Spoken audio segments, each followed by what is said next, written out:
guys, we got this. Let's go. Gun wide trip sweep. Pros X go. On one. Ready? Ready.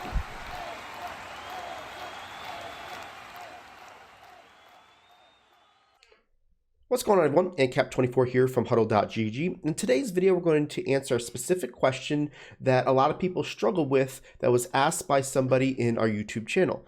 And it was from Sean Garland Jr. He asked, yo, how do you go ahead and carve up Tampa 2 from 335 when they put a curl flat and a hard flat on the same side? Now, if this is the first time checking out our channel, please consider hitting that subscribe button. Also hit that bell notification to make sure that you never miss any of our uploads. Before we get to the video, Sean, I want to make sure that we'd say that you have won a code to any game plan on our website. We talked about that earlier in a couple of different videos, that if we use your comment, we're going to be able to give you a code that you go and basically pick any one of those game plans that we already have. Please put your Twitter name in the comment section or an email address that we can go ahead and get a hold of you and get you that code. Now, this is a question that I really liked because a lot of people struggle with this. A lot of people can see this type of formation, whether it is out of 335 or other formations, that people will Mable the one side and keep it out of a cover 2 shell because of the fact that they've got 3 levels of protection, and by the time that you clear that second level, the deep half is basically really makes it tough for you to make any throws to the sidelines. So I want to make sure that I address this because there's a specific play and a specific type of concept that I like to use out of the Steelers playbook. If you guys didn't watch yesterday's video, we kind of announced that we just dropped a game plan out of empty gun empty tray stack. It's probably my favorite game plan of the year, and there are some complementary formations that I'm definitely considering putting out a game plan to complement that for next week. So if you guys are interested, you are HuddleGG subs, please put in the comments that you would like to see something like this. And gun stack Y flex is a really nice formation that's got the same type of routes that you would see out of the gun tray empty, but it has a running back, so it gives you a little bit of flexibility, and I feel like they're really nice complementary of each other, and I want to kind of show you a play that I like to use to go against this type of defense. So the play is called Fade Out, and I'm going to call the Tampa 2. Now, for people that may not understand what he was asking, is a lot of people take this blitzing player and put him on a curl flat, and take the outside player, put him on a hard flat, and then that gives you a high-low. You also have this vert hook over here, so it's kind of tough to attack essentially into the middle right away. A lot of times people are going to put this player over here on a deep blue, and then they'll either user this player, so that way they just only have to worry about, outbreaking routes over here, or they'll put this guy in a curl flat as well and user this player, right? So for the sake of it, I'm just going to leave it the way it is, and we'll talk about how to attack the user plus the tender spot in this defense, and really give you an opportunity to kind of get them out of this style defense, okay? So what we like to do is we put this X on a streak, put the running back on a wheel, and motion the wheel over, okay? Now, what's going to happen here is that we're going to get some matching that occurs when we have this route combination on the left-hand side. The curl flat player, whether he is in default, whether he's in 20 yards, 15 yards, 25, 30 yards, will go ahead and match on this wheel route, allowing us to just wait. The wheel route that I'm talking about is the actual wide receiver wheel, allowing the running back's wheel to clear the hard flat and be open. So I want to show you here what I'm going to do. I'm just going to hike the ball. The player's going to wheel it, and now you're going to be able to hit this guy pretty easily on the sidelines, okay? Now, this is a concept that I really like. You've seen me do this concept several times over the the course of previous Maddens and whatnot. And the wheel route here is what's going to go ahead and take away the curl flat, right? So this is a default curl flat. I want to make sure you understand that. And we're going to go ahead and show you in coaching adjustments, we're going to change it so you can see that it works either way. And you can notice that this guy's going to take him down the field. And you're going to notice here that because he does, the hard flat is just a matter of time of clearing him.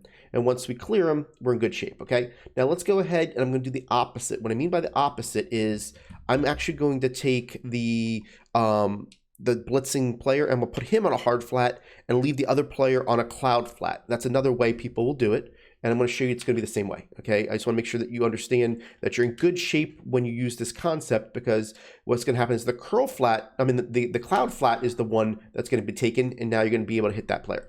Now you notice where the wheel is going. I like to do this on the short side of the field because I want the user to have to go all the way to the sidelines in order to make this play.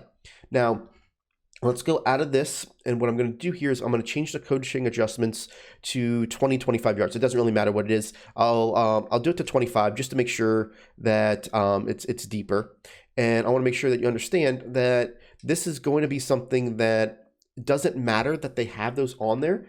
They're still going to match, and it's going to give you that opportunity, right? So let's go ahead and take a look here again. We're going to go to fade out. Same situation, running back on a wheel, move him over, and you want to put the player that's on the red route on the streak. And then what you're going to notice here is that we're going to take the Y, we're going to put him on that curl flat. We're going to take the X and put him on that hard flat. Want to make sure that you are seeing this, right?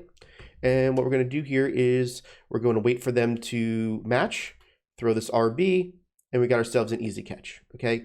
And I want to make sure you understand what I mean by matching is that they're going to convert to man-to-man coverage. And if you can see, just to make sure that you understand what I'm looking at, it's this player right here, right? He's going to let the streak go. Now he's going to go to 17 and see how he's going to turn his hips and run with him down the field. That means it's man-to-man coverage, right? And you can see that the ball's probably already in the air. Yep, ball's already in the air. He's still going to continue to go down the field until I catch it. Once I catch it, he comes around and you're going to get your yards. Now, if somebody was to play the user on this player right here, there's a possibility that they're able to, take that away. And I want to show you what the 1-2 read is, okay? So what I'm going to do here is I'm going to put the Y on the deep blue. And then what I'm going to do here is put the Y, this guy on a curl flat, this guy on a hard flat, and we're going to take him off. But I want to make sure that you see that we need to have a second option in case they take the running back wheels away, right? Always need to have the plan in your mind, unless it's a bomb play that you're going for a shot play. You always want to have a second read that is away from where your first read is so you can have good spacing. And on this situation, it's going to be the A or the B, okay? Now, the reason why is the A gets underneath the middle linebacker when he's on a deep blue, like he is now. And if they left him on a mid-read, then the B route gets above the A route in between the safeties. So it's a real easy read. All you're reading is that middle linebacker. If they put him in a deep blue, you hit the A. If they don't, you hit the B. It's simple as that. So watch this. What you're going to see is what they go to the left. Now you're going to see that this A is going to get underneath, and you're good to go. They can't possibly cover the running back wheel all the way to the left and cover the middle of the field. Now, if they were to go and leave that player in a mid-read, I want to make sure you see this, so you do it like this. And what you're going to see here is that you're going to be able to hit the B as he does it, right? So watch, if they're in the mid-read, the guy stays low. Now you hit the high, and you get that guy right there. So it's a 1-2 read. I can even wait a little bit longer and throw it, deeper down the field. I like to see right away when I see that middle linebacker come down, I know to throw it there. So this route combination is something that will really kind of take somebody out of that. And I'll be honest, when I play players that have this type of style defense, they don't know what to go to next. It's kind of a set it and forget it D. And if somebody can stop it, can beat it, they kind of struggle. So I kind of go to this, make sure that they, end up being a little bit frustrated, and then work some other plays around this formation to just kind of give an all-around scheme. So again, guys, if you like this play, please go ahead and hit that like button. Leave a comment if you'd like to see us do a little bit more on the Steelers offense when it comes to our game plans to build around the gun empty Y stack or tray stack that we just put out over this week. And it gives a little bit of direction to see what you guys are looking for. Again, appreciate it, and we'll catch you on the next video.